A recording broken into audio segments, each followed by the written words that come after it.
Eba biri endala oba zibeere 3 oba zibeere 4. All that is possible nga tuli wamu ekyokubiri nga tukola with the sober mind.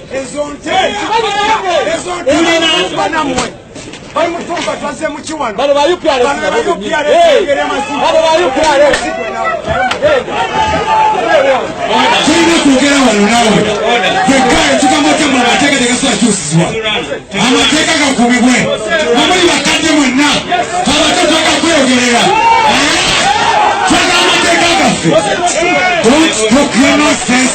Shut up. Atuka mmeteka nzuri. Amateka gabaleme chusa. Omusajja omwamuzi mulala. Omusajja omwamuzi mulala tanko kugerera pe. Buli mwayo gere abakadde. All the people are talking for the young people. War is for all people to talk and young people to die. Shut up. Ngenda kwogera ku Moses Radio eyatuva ku maaso omuyimbi w'eggwanga yali ow'amaanyi. Ate omuyimbi tafa era ennyimba ze sisigalawo ebbanga ggwanvu. Banji bavuddeyo ne bamujjukira, abalala ne beekubya obuyimba, abalala ne bafuula bagenze ku ntaana. Of course mbagenda mbaamu abaali bamwagalira ddala naye ensinga bw'ogimanyi nti abamu ku bajja okuziika baagala kukakasiza ddala ntogenda kudda. Ebyo sijja biyingiramu. Naye Moses Radio yali muyimbi w'amaanyi. Kati ku Moses Radio eyafa ku myaka 33 tugatteko abalala ababiri abalamu abakyaliwo tuweze abantu 3 tubakompeyalinge. Kwoyo ngenda gattako omusajja gwe bayita Ronaldo dos Santos Aveiro. Kwoyo ngatteko omusajja gwe bayita Hamisi Kigundu. Moses Radio yafa 2018 nga ayina emyaka 33. Bw'ogattako emyaka 3 egiyiseewo singa kati agenda mu myaka 4 ndowooza, singa kati agenda myaka 37. Ronaldo gye myaka gy'alina, Hamu Kigundu gye myaka gy'alina kuba gyawezezza emyaka 38. Kitegeeza tulina abavubuka 3 abamanyifu naye ng'omu mufu wadde legase ye ekyatambula, wabula ababiri weebali bakyatambuza legase. Ronaldo ebiseera bino penalty zimulema. Njagala producer atuletereyo ku video nga 2 nga Ronaldo alemwa penalty oba nga alemwa goal ezitamulema ngedda mu biseera bye yabeerera ng'omuvubuka. Tusooke tuzirabe. Aha, Ronaldo ne bw'alema goal leero tewali amunenya kubanga akozesezza obudde bwe. Hamisi Kigundu ku myaka 38 gy'alina ataddewo enkulaakulana era y'omu ku bantu abakeera okuliisa bannaabwe kubanga bangi baakozesa ku sayiti z'alina, ku bizimbe by'alina, bangi abapangisa ewuwe. Ekyo tukyebaliza Katonda kubanga omuntu oyo ne bw'abanga mubi okusinga gwe yeeyita omutuukirivu olw'okuba nti alina abantu baaliisa ng'omusaala gwabwe sukulu fees, emmere, rent biri ku ye, Katonda ajjamu omukisa okusinga gwe atalina gw'oliisa. So ekyo kitegeerenga. Ne tugenda ku Moses Radio. Moses Radio yali wa talent nnene. Namulabako, nakolako naye ebbanga ddene nga tusinkana mu bivulu ne mwetegereza. Paati y'okuyimba agikola bulungi kyokka tiyagimalaayo. Njagala nsooke ndongoosa obwongo omuntu yenna ndaba. Si buli muntu lwafa nti Katonda aba yagadde. Katonda nkimanyi bulungi mu Isaiah 45:7 agamba nti yaleeta obubi n'obulungi. Kyokka ate era Katonda oyo bw'osoma Genesis 6 yagamba taliddamu kuwakana na muntu awo watuweera ekigambo kye bayita wiiru. Wiiru kwe kusalawo kw'omuntu. Okusalawo kw'omuntu kumuteeka mu makubo aga erya Katonda oba erya Setaani. Omuntu ekkubo ly'ayitamu ye lifestyle ye, ye kalakita ye, ye mmere gy'alya, bye byokunywa by'alya, ye njogera ye, ye neebaka ye, ye nyambala ye, ye nsaasaanya ye, mwawasiza, mwakolera ssente, mwafiira ng'akaddiye obanga muvubuka. Abantu bangi abafanga ebiseera byabwe tebinnatuuka. naye ojja kulaba nga munnaddiini kulumba agamba nti Allah bw'atyo bwe yageze. Singa nnyo omwenge nentandika okuvuga emmotoka obubi nenzija nnyingira mu kitulera nenfa ku myaka 32 Katonda si bw'aba ayagadde wabula aba amanyi. Naye Katonda alinga coach tayingira kisaawe. Moses Radio yagayalirira obulamu bwe nga baati Stephen n'engeri gye tutambulamu n'afa ng'ekiseera kye tekinnatuuka. Home Connect Properties bw'obanga oyagala eby'ettaka woyinza okuzimba n'owummula mirembe. Tekuli nkayana, tekuli musambwa, tekuli nti ate wano wayitawo oluguudo lwa leerwe, nti ate eno ttaka lya Bwakabaka, nti ate wano baziika Ssekabaka gundi. Home Connect Properties. Home Connect Properties. Bano bemmanya bakira mu by'okugula n'okutunda ettaka n'amayumba bo beesigwa be batakusiba kiwani. Home Connect Properties be bakuyunga ku maka gag'olubeererako n'ekole n'ekibanja mpola kati beeyune munywanyi basangibwa Nansana ku masitowa ku kizimbe kya Opportunity Bank. Era bw'obuuza bajja kubuulira obagenda ku mabirizi leve ey'omusanvu. Era bw'otuuka gw'osanze wena ne bw'otulatula ojja kulaba Home Connect Properties. Nze si kuba kadingidi, mummanyi bulungi, nze ndi straight forward.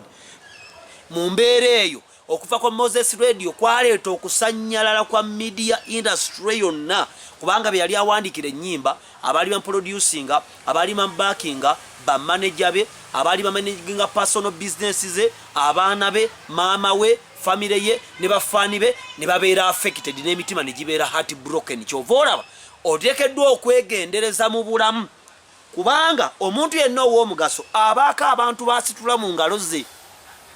Omulangira Ndawusi oyo omusajja gw'olaba producer gw'atedde awo ne Ssaabazonto oyo gw'olaba tuvudde wala era bw'otusanga nga tuyomba vaawo tomanyi byaffe nti singa Ndawusi yagayaala n'afa mu 2006 nga nkyali mu P7 temwandindabye kubanga yankwata ku mukono okuntuusa wano.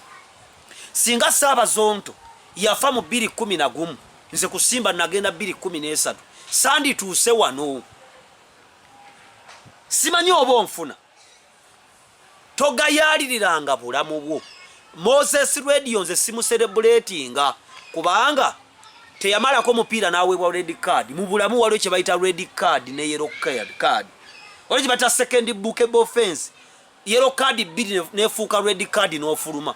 Waliwo kye bayita straight red card ng'eriko bani ya mipiira 3 oba ya myezi 6. Okubi omuntu mu mbeera emumenye okugulu ne bakubaninga emipiira 12 ne bakuwa ne red card ne bakuwa ne fine. Moses Radio teyamalako mupiira. Temumuwaana. Nze simuwaana. Nze Eddie Kenzo muwaana. Kubanga Eddie Kenzo Moses Radio yali amusinga ekitone. Naye Eddie Kenzo yakwata ka talent ka katono n'akazungu ka katono n'akatwala ebweru n'akatunda. Moses Radio agenda okutandika okuyimba. Abo nabo n'abayimbi bakike abali mu kujja wano bonna ba P Square, ba Davido, ba Tekino bali begomba Moses Radio. Moses Radio agenza okufa nga akolera ku Mona Lisa, akolera ku Tavani, Big Zone Nansana, akolera wa Muhanji, Otosipa n'obubalabala obulala. Naye ogenda okwetegereza ng'ebintu ebyo biri related ku ngeri ba serebu gye tugenda tweyisaamu ffenna. Engeri eyo negenda ng'ekendeeza obusobozi bwaffe ne tutatuuka gye tuteekeddwa kutuuka. Amazima gali bwe gati Kenzo wonna wooli njagala okukusiima kubanga simanyi mpisa zo ng'omuntu mu bulamu bwa bulijjo. Naye ofuba okulaba nga mu bulamu obwa public olaga empisa ennungi eri abantu. Ekyo kijja kuwangaaza okaddiwe okusinga Moses Radio. Moses Radio yali wa mugaso nnyo, nga wa talent nnyo, nga yasoma nnyo, nga talina mpisa. Bwe tuba tuwanika ekikopo abambazi b'emidaali babeera babiri. Atuuse ku fayino n'oyo awanise ekikopo. Abaakoma mu bibinja tetubabala. Moses Radio yakoma mu bibinja. Awo si bwe yalina okukoma. Dr. Tiamale ku myaka gye nnina, ku myaka 35 singa obulamu bukwata bulungi, nja kubaako abantu benneeyongedde okuba ow'omugaso. Singa nzira mu by'ekisiru nja kubeera awo nga mpulomisinga buli kaseera. Amisi Kiggundu akozesezza obudde bwe bulungi wali ab'emitima embi abagamba mu ssente z'alina za Museveni nze sifaayo abaavu be boogera naawe genda Museveni azikuwa ozikozese ne bwe ziba za Museveni kale baamwesiga okuba nti asobola zizanyisa ne zizaala amagoba gwani yali akwesigisiza ssente nga neyakuula emitwalo 12 wagimubbako bameka abanda bano nga olina ebbanja ly'omuntu nga weebuzaabuza bameka abantu ng'oli mwesigwa nga wagaana okusasula emitwalo gy'omuntu 10 nga yagikoola mu mbeera embi n'ogaana ogizaayo bw'abanga hamu ssente azijja wa Museveni kale azijjeyo kasita azijjamu amagoba ate ku bintu byakola sigamba nti agula mwenge mu mabaala azimbye ebizimbe abantu mwe bakolera agenda kuzimba ebisaawe ayina enju z'abapangisa ayina n'abantu baaliisa ng'omuntu essuubi lye lyonna limuli mu hamu kubanga ye mukama we. Ronaldo yatandika okuzannya omupiira nga mwana muto emyaka 38 gy'alina ne bwalemwa ggoolo lero tetulina kye tumubanja awangudde Champions League awangudde Europe awangudde Premier awangudde La Liga akoze buli kimu kwekozesa emyaka gy'obulungi. Moses Radio gwe tuwaana yafa muto kubanga yagaalira obulamu baserebu tulina engeri gye tweyisaamu abavubuka leero ngeri gye tulaba ffenna tulina engeri gye tweyagala okweyisaamu nga bwe twagala buli omu ayagala kukola by'ayagala buli omu ayagala kweyisa nga bw'ayagala ekyo ne kitugaana otutuuka mu kigendererwa kye twandibadde tutuukako. Moses Radio nze simucelebrating kubanga yakoma mu bibinja bwe tugenda mu World Cup oba mu Africa Cup of Nations kasaba kubira mbibinja kasaba kubira ku quarter final last 16 toddamu kwogerwako ku final however much we are good jo twasambya Africa Cup of Nations Burkina Faso yali nnungi yakoma ku quarter final oba yakoma ku semi final mu kuwanika ekikopo tewali yayogera ku Burkina Faso. Senegal yajja yekulanga ekubaka muzire ekola draw twawaana Mane twawaana Eduardo Mendo kubanga be batwala ekikopo. Olwaleero Dr. Tibwenga yalirira obulamu kitegeeza ku myaka 37 nja kubeerawo nga ndi mu kwebuzabuzaawo nakola bitagasa naye tulina omusajja nga hamu gwenzijyawo yekka bwe tuboogerako nga mu tubakomberera naye nsi bannange neewunya endowooza y'Abannayuganda kubanga omusajja bw'abanga bugagga musajja nsinga lwaki sigenda gyali kale ne mukomberera ne mufunako amagezi agananyamba enkya gwe mikwano gye boolina ani alinga hamu Kiggundu olina be mwenkana nabo mu disikasinga bawala mukola bya kisiru kwewereza bufaananyi kuvuma gavumenti nakola bya kisiru. Abayimbi ba Uganda ba artist ba Uganda kino mukimanye buli muntu bwaba concentrating alina wasobola okutuuka mu bulamu bwaba obulamu. Concentration is putting all your mental capabilities at work n'otuula ku ttaka bwoti n'ogaa nti kati nkole ki Kenzo ka talent akatono kalina kamutuusizza emitala w'amayanja n'oluzungu olubi lwalina bangi abaasoma oli yali yasoma psychology naye kulwanira mu mabaala kwekuba kunywa mwenge baserebu tebanaaba tebayuza baserebu bavuga bubi baba batamidde bakazi mwenge njaga mayirungi biifu kusaasajja ssente bubi kuzaalazaala n'emize egitategeerekeka. Ojja tunulira Ronaldo alina bamanager balinga 8 fitness manager amuwa ebyokulya amusiba enviiri Ronaldo yasooka ku kisaawe yasembayo Amisi Kiggundu alinnya boda n'omusanga gaatambula mu kibuga n'osanga serebu yakafuna akasente najja agula motoka milioni 8 najja yeeraga ng'akubyewo ka hiiti n'azaala obwana 8 ekyere bamukuba mu mawulire emyaka 2 okuyita nga takyaliwo abisinze ebikati naludde palaso asaba milioni 8 ate tabaddeeyo tayimbye kati ate afunye ka chance palaso yali yalemererwa atazzemu afunye kanya ate akanya akafunye agala kwonoona osabe milioni 8 tuukane ku kifo kyere ne toyo zisimule kubanga amazima basabe sente nyingi ate otuuse ekiseera kiyise olwo munne yazikuwadde yagala afunewa. So Moses Radio twalina teacher bamuyitanga madamu Kiwummulo Susan yatusomesanga erutunku wafunanga 65 n'awandikako wansi yali awandika mu kanyukuta ganene below expectation. Moses Radio yetta yetuga mama wange nakijjo bangamba tobikwata bulungi obulamu government gigondere ensi gyegendereze abakazi begendereze wegendereze ensi wegendereze emikwano beerawo nga oli mwegendereza kubanga bw'ofa sijja kulya mmere nja kuba nkaaba nnyo onkeera bajja kunterayo eminwe bayiwemu n'ebyenda ndye kati obulamu budde mukoleki kyokka tegeera Katonda gwandaba olwaleero buli omu Katonda amwesigisiza okusitulayo abantu mu busobozi bwe ne babeera babiri mukyalawo n'abaana bo bali mu ngalo zo ne maama wo kati ate bw'otuuka ku ffe tuweereddwa obuvunaanyizibwa okusitula ku bavubuka bannaffe ne baamu Kiggundu aweereddwa obuvunaanyizibwa okuwa abantu emirimu.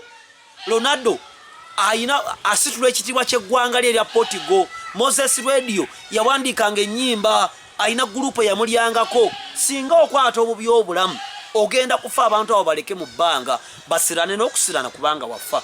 Obulamu bwaffe empisa kikulu, talent, character ne patience bye bintu n'eddogo. Era kyovula mbagamba buli kaseera ekkubo ly'okwata mu bulamu lye lisalawo obuwangaazi bwo.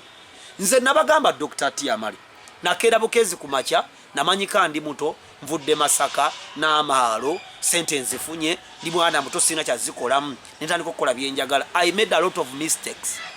Paka lunaddukira mbasajja nga Bahaamu akuvuma n'okuvuma takweguya. Nze ninga serebu maaso gamu botuka maaso gamu Kiggundu takulaba nga serebu akuvuma kubanga muli aba naga Dr. T ense kulaba oli wakabi kino kikyamu kola kino gendo deo kole kino tambula fuluma ne ofisi yange ekyo nenkiiga bera ne ba coach mu bulamu.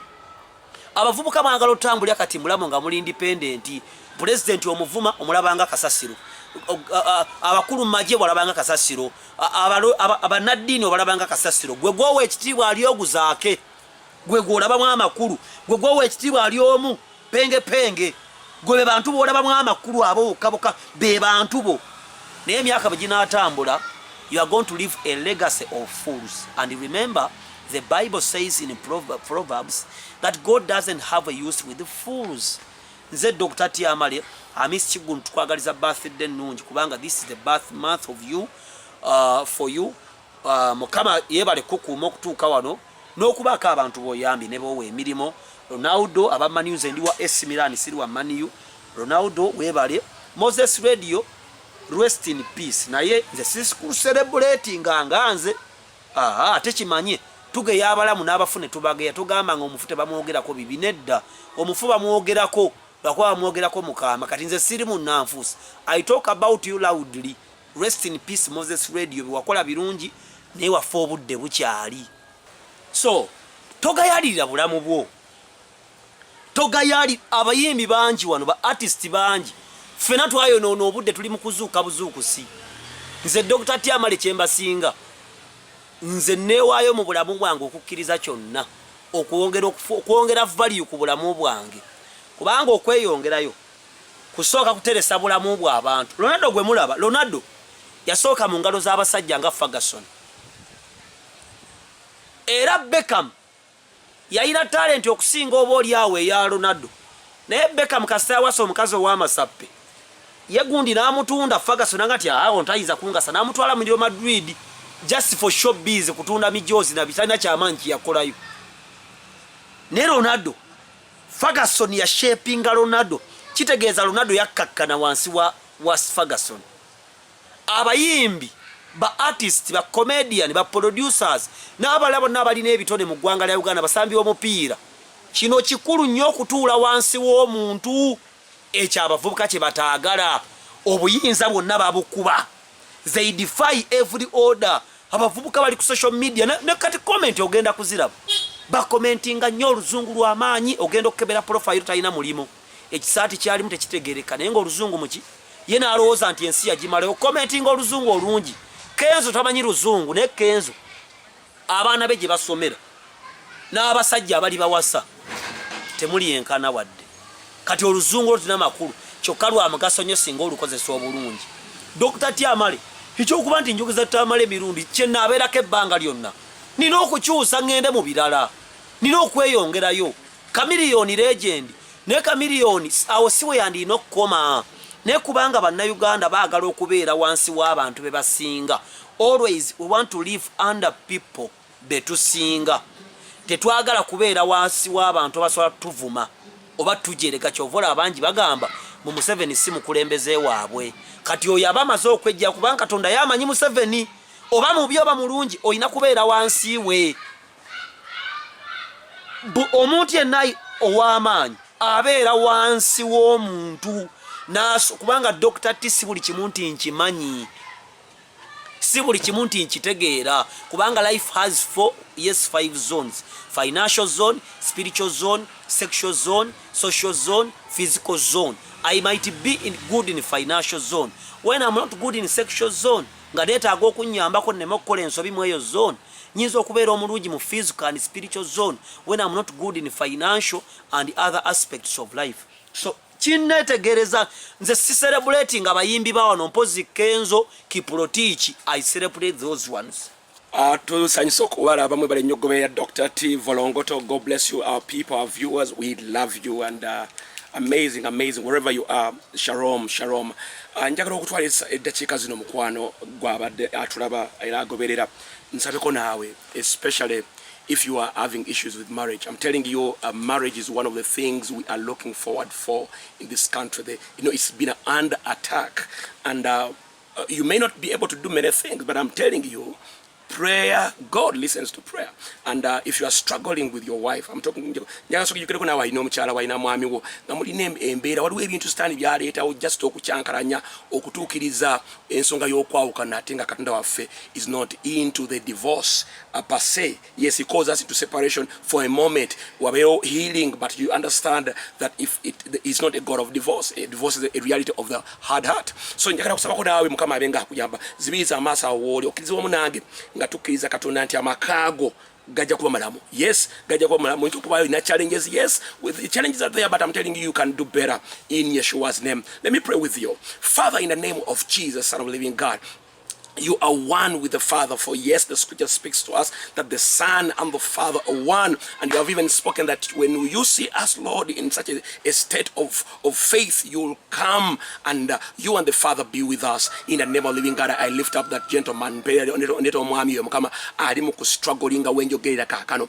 nga tategeera mukyala we bw'atambula. Waliwo n'omukyala Mukama alimu atabitegeera nga amakaago gabulayo katono nnyo okwawukana. Mu linnya erya Yesu Kristo na Katonda omulamu atambulira mu bumu ne kitaffe. Yes, I command that family. Njogerera ennyumba y'omwami gwe, njogerera ennyumba y'omukyala gwe mu linnya erisinga amannya gonna. Oyo atambulira mu bumu. Deuteronomy 6:4, I command oneness to be born again. In Jesus' name, I command you to get back into realities of peace.